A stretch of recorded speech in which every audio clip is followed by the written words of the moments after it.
নমস্কাৰ বন্ধুসকল, আপোনালোকৰ বাবে লৈছো নতুনকৈ এটা চাকৰি আপডেট। চাকৰিটো ওলাইছে আপোনালোকৰ বীৰংগনা ছাত্ৰী ৰাজ্যিক বিশ্ববিদ্যালয়ৰ ফালৰ পৰা। তো আপোনালোকৰ ইয়াতে 2025-26 ফালৰ পৰা পদসমূহ মুকলি কৰা হৈছে আৰু আপোনালোকৰ যিটো নেকি জুনিয়ৰ এছিষ্টেণ্টৰ পোষ্ট আৰু অফিচ এছিষ্টেণ্টৰ পোষ্ট মুকলি কৰা হৈছে। তো বন্ধুসকল, আপোনালোকৰ ইয়াত দুই ধৰণৰ পোষ্টসমূহ মুকলি কৰা হৈছে। তো বন্ধুসকল, আপোনালোকৰ মাজত এই পোষ্টসমূহ যিসকল কেণ্ডিডেটে ইণ্টাৰেষ্টেড আৰু এলিজিবল হয় তেওঁলোকে পোষ্টত এপ্লাই কৰিব পাৰিব। তো বন্ধুসকল, জবটো সম্পূৰ্ণ ইনফৰমেশ্যন কাৰণে ভিডিঅ'টো শেষলৈকে চাই থাকিব আৰু যদি চেনেলটো নতুনকৈ আছে চেনেলটো ছাবস্ক্ৰাইব কৰি লওক যাতে এনে ধৰণৰ চাকৰি আপডেটসমূহ পাই থাকে। তো প্ৰথমতে আপোনালোকক ইয়াতে যিটো নেকি এপ্লাই কৰাৰ লাষ্ট ডেট সেইটো আপোনালোকক 4 জানুৱাৰী 2026 দিয়া হৈছে।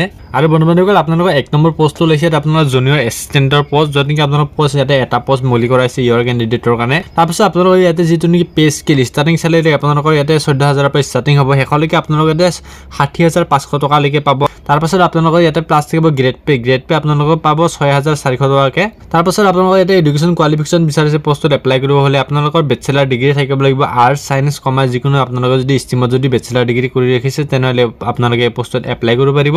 তাৰপাছত আপোনালোকৰ ছেকেণ্ড পোষ্টটো দিছে অফিচ এছিষ্টেণ্টৰ পোষ্ট হয়। তো আপোনালোকৰ পে স্কেলটো ইয়াতে ছেম দিছে, যিটো নেকি 14,000 পৰা ষ্টাৰ্টিং চেলাৰী। তাৰপিছত আপোনালোকৰ 60,500 টকালৈকে ইয়াতে পাব। তাৰপিছত ইয়াতে প্লাছ আপোনালোকৰ গ্ৰেড পে থাকিব 6,400 টকা।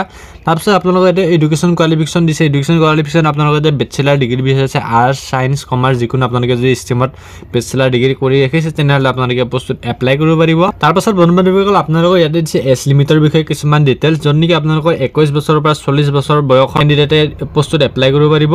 তাৰপিছত আপোনালোকৰ ইয়াতে দিছে এক্সিলেশ্যনৰ বিষয়ে কিছুমান ডিটেইলছ। আপোনালোকৰ ইয়াতে SC ST কেণ্ডিডেটসকলে 5 বছৰ এক্সিলেশ্যন পাব, OBC কেণ্ডিডেটসকলে 3 বছৰ এক্সিলেশ্যন পাব, PWBD কেণ্ডিডেটসকলে 10 বছৰকৈ এক্সিলেশ্যন পাই যাব।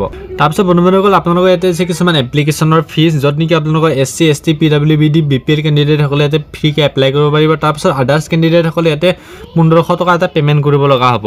বন্ধুসকল, আপোনালোকৰ ইয়াত আছে কিছুমান ইম্পৰ্টেণ্ট ডেটছৰ বিষয়ে, য'ত নেকি আপোনালোকৰ অনলাইন এপ্লিকেশ্যন ষ্টাৰ্টিং ডেট সেইটো আপোনালোকৰ 24 নৱেম্বৰৰ পৰা 2025 পৰা ষ্টাৰ্টিং হৈ গৈছে।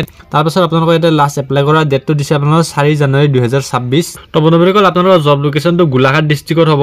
আৰু বন্ধুসকল, এপ্লাই কৰাৰ লিংক ভিডিঅ'ৰ ডেছক্ৰিপশ্যনত পাই যাব, আপোনালোকে গৈ পিনি চেক আউট কৰক। তো আজিৰ আপডেট ইমানেই চালে এনেকুৱা ধৰণৰ চাকৰি আপডেট পাই থাকিবলৈ চেনেলটো ছাবস্ক্ৰাইব কৰি ৰাখক আৰু ভিডিঅ'টো লাইক কৰিবলৈ নাপাহৰিব। বন্ধুসকল, আজিলৈ জয় হিন্দ, জয় ভাৰত, বন্দে মাতৰম। আহি আছোঁ নেক্সট ভিডিঅ'ত।